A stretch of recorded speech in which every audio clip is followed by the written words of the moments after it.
This episode is brought to you by LifeLock. Between two-factor authentication, strong passwords, and a VPN, you try to be in control of how your info is protected. But many other places also have it, and they might not be as careful.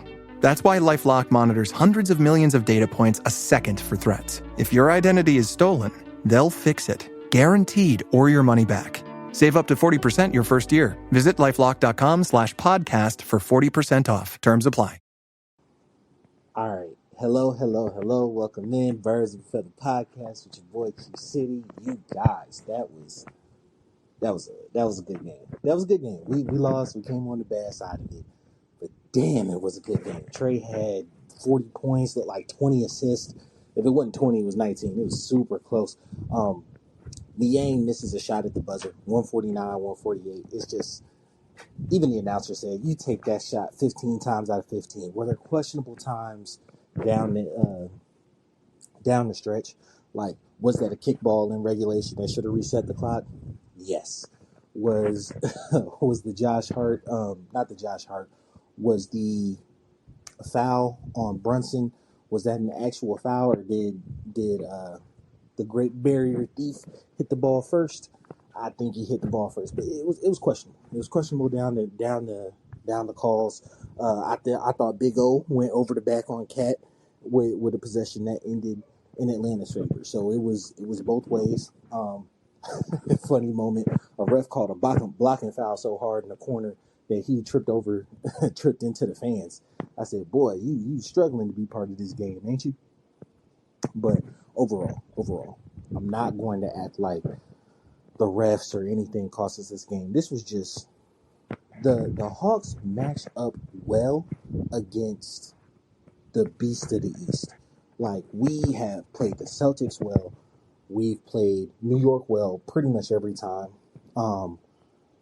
There were a lot of things that got this game to overtime. Terrible from the line early. We continue to get down big and then expend a lot of energy just walking them down. You know what I'm saying? It kind of our name. We had the Cardiac Cats when, Kimba was on the Bobcats and whatnot. Now we kind of got to walk them down Hawks. You know what I'm saying? Because we let these leads get built on us. 12, 14. Even tonight, I think the highest was up to 18. 18-point lead, but we walk them down. And we've made a habit of it. Had a terrible one, losing streak. I think it was like 6-7 games. We're coming on the other side of it. We're playing 500 ball right now. A loss tonight, but the Heat lost. Haven't checked in on the Magic game. I'll need to check in on the Magic. But that kind of leads to the point I was going to get to, is that the Southwest Division as a whole is really ours to win, to be honest with you. Miami is, even with their additions, have been really subpar this year. One game below 500. We're 2 games below right now. Well, 3 counting tonight. So we're 26 and 29, if I'm not mistaken. So we're 3 games below. Charlotte is abysmal.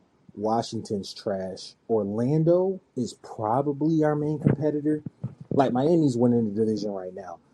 So it's Miami, Orlando, us in the 7, 8, 9. So we're in the play-in right now.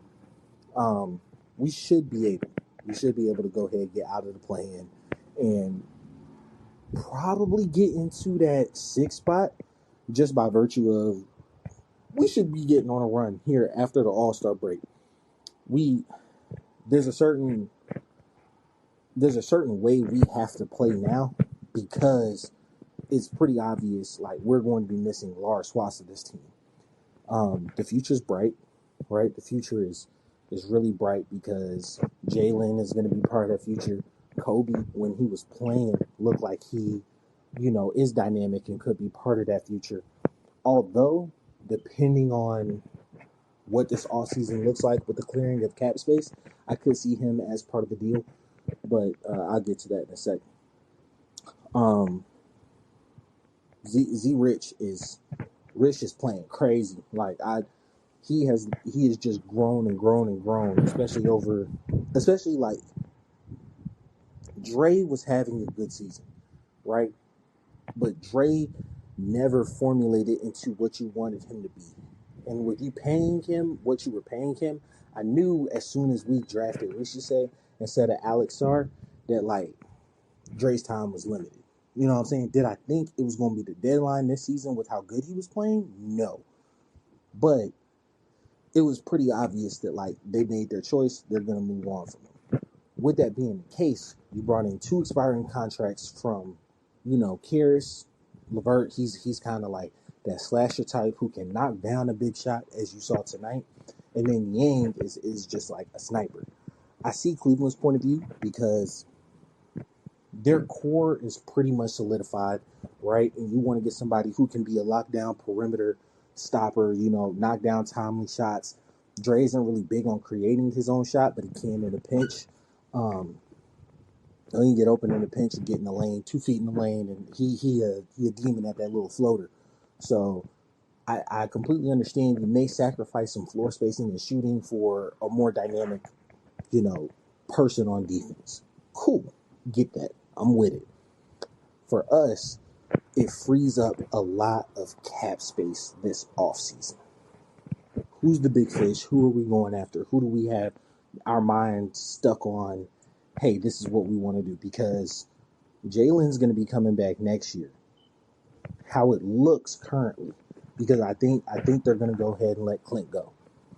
How it looks currently is that you will have trade the 1, obviously, Dyson at the 2.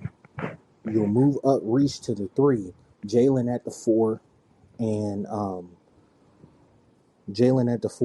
then Big O at the 5, right? Which is kind of small, but then it's like, who do you want to go for to kind of make something dynamic happen on the team? This sounds like a pipe dream, right? I think Embiid may be on the market. I'm saying this now. You know what I'm saying? A lot of things can change. But I think Philly is going to be in a rush to get off of him. I think that puts Big O in the crosshairs, right? I think they may put Jalen in the crosshairs. But do you make that move because you feel like you're close and like you really are a contender? Off the top of my head, maybe Zion, is ready to move on from the Pelicans. And I'm not going to lie to you. With everything happening in the Pelicans, because I was about to get on here and complain about, like, how we're going through a rash of injuries, I think their medical staff probably needs to be investigated, because their injury luck is way worse than ours. Way worse, right? So, Zion may be on the chopping block. But I've really got to look into the cap situation to see who's really available, because those type of trades was a move to clear up that cap space. Trey's an all-star. He shouldn't have been getting in his reserve, but regardless, he's an all-star, as should be. So from that point of view, we have we have one all-star on our team. We've got to pair him with another one, and that's what you free that cap space for. Right? So the long-term future looks bright. On the day-to-day, we can't be losing games to the Orlandos, Torontos, Washington, Charlottes of the world. We can't lose those games, right? The main reason for it is that we do play well. We do play well against the top teams, but the best you can hope for is 500 against like the top 5 seeds in your conference. And I'm saying that as a team who is, kind of mid, which is what we are in the rebuild phase. This has been a soft reset. Like you if you consider the 2021 conference finals run as kind of like that first iteration of the team, we had like a push, then we had a hard reset, then we kind of had a soft reset, right? Both those, now we're kind of in that phase of a soft reset of climbing back up. We'll most likely have a play-in type of situation this season, and then we're really going to be looking to make a big push next season. This was the team with the number 1 overall pick, And yes, it's a lottery system, but at the very least, it means that you miss the playoffs. So, where we're at in a soft reset, but we have enough veterans on the team, and the team is skilled enough that we can't consistently be losing against teams that we are not only on paper, but like on paper, record wise, talent wise, have shown basketball wise that we're better than, right? And so you're gonna lose games like tonight. You know what I'm saying? You fought hard, you brought it to overtime, but I think we're swept by the Knicks. We're either 2-1 or they're either 2-1 or 3-0 versus. So, like the Knicks got the season series. We are 500 versus Boston. Now, I think we're 500 versus Boston. We're not too great versus Philly. Versus the Pacers, Trey has lit it up. He's always lit it up against the Pacers, but I think we're 500 or we might have a losing record. So, the best you can expect for right now is 500 against those teams, but that means you got to dominate the other teams, right? You're not going to get a whole bunch of wins off the Western Conference, right? You're not going to go, You're not going to go 0-30, you know what I'm saying? But your Western Conference record, I haven't seen it right now, but off the top of my head, I don't expect you to have more than a 45% winning percentage. 45% winning percentage. So if you measure that out for the season, you know what I'm saying? What's that? 12, 13 wins, 13-17 type thing. You know what I'm saying? Like that's the best you can kind of hope for against the other conference. Then against your conference, against your division, when you have really bad teams in your division, a couple of these guys you need to sweep. Like Charlotte, and we've already messed this up. Charlotte, Washington, you need to sweep them. You probably need to have a 3-1 record versus Orlando, and then you can 500 or even a game below 500 versus the Heat. But that's where you got to be if long term you're thinking that you want to grow and build with this core. And like injuries have not helped us. Nance out, Veet out.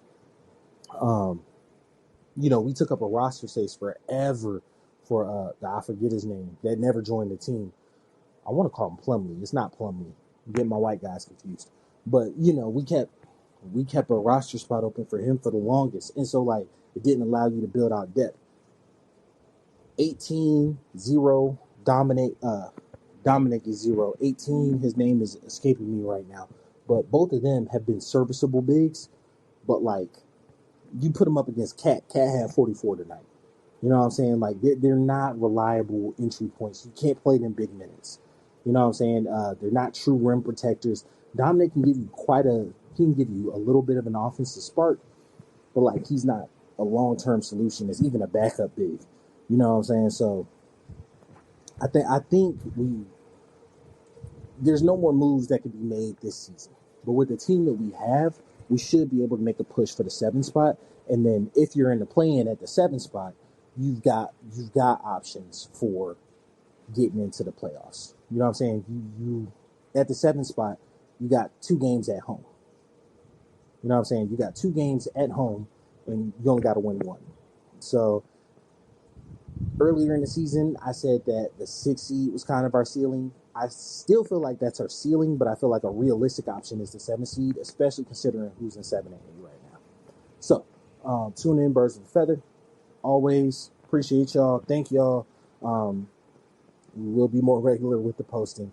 Football season's over, and so, just take us a minute to regroup, but we're back. We're good for the basketball season. We'll have some more football content dropping. It's been your boy Q City. I'm out. Peace.